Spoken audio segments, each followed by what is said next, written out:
Nah, pas si Ningsi ini nyamperin ke sumber suara, dia langsung kaget karena dia melihat bercak darah dan melihat suaminya sudah tidak bernyawa lagi dengan keadaan kepala yang terputus dari badannya.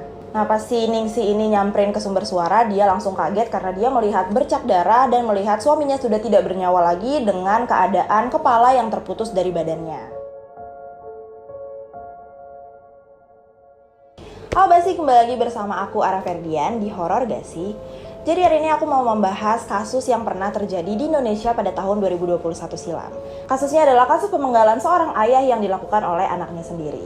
Kasus ini terjadi pada 11 Maret tahun 2021 di Lampung Selatan. Pelaku bernama Kuku Priyo dan korbannya adalah ayahnya sendiri yang bernama Slamet Rianto. Jadi di hari itu, ibunya pelaku yang bernama Ningsi baru kembali dari sawah bersama dengan ayahnya pelaku yaitu Pak Slamet. Ibu Ningsi langsung bergegas ke kamar mandi untuk bersih-bersih, sedangkan Pak Slamet duduk di dapur belakang yang posisinya itu ada di bagian belakang rumah. Nah, pas dia lagi duduk-duduk, datanglah si Kuku menghampiri ayahnya ini dan langsung menebas kepala ayahnya hingga terputus.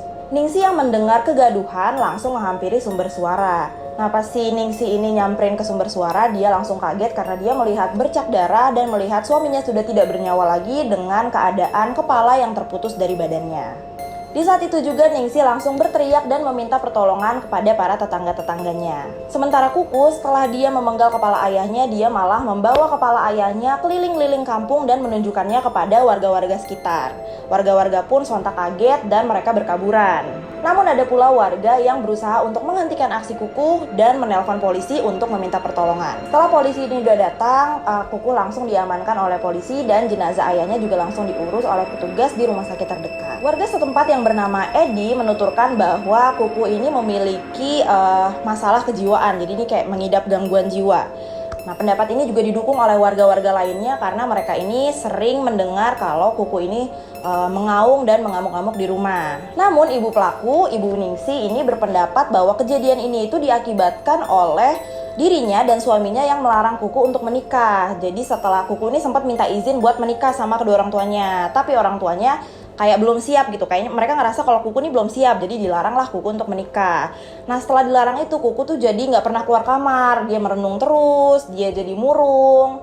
Pokoknya dia nggak pernah ngobrol lagi sama kedua orang tuanya. Bahkan 1 minggu sebelum kejadian itu, ibunya Ningsi sempat melihat kalau Kuku ini lagi ngasah-ngasah golok. Tapi ya yang namanya orang tua nggak bakal kepikiran kalau Kuku ini bakal melakukan hal sesadis itu ke ayahnya sendiri. Meski banyak laporan dari warga yang percaya bahwa Kuku ini memiliki gangguan jiwa, pihak kepolisian tetap akan mengusut peristiwa tersebut. Kasat Reskrim Polres Lampung, AKP Edi Korinas, mengatakan pihaknya akan terus menyelidiki kasus ini. Terkait hasil pemeriksaan apakah Kuku ini benar-benar mengalami gangguan jiwa atau tidak, itu akan diputuskan pada saat pengadilan. Nah, dalam pengadilan, kalau Kuku benar-benar terbukti mengalami gangguan jiwa, maka kemungkinan akan dilakukan pengobatan lanjutan di rumah sakit jiwa oleh Dinas Sosial setempat bersama dengan pemerintahan terkait. Dan sebaliknya, apabila Kuku dipastikan bersalah dan dia tidak mengalami penyakit gangguan kejiwaan, maka dia akan dihukum sesuai dengan proses yang berlaku. Oke Basi, jadi itu dia kasus pemenggalan seorang ayah yang dilakukan oleh anaknya sendiri. Gimana menurut kalian? Apakah Kuku ini benar-benar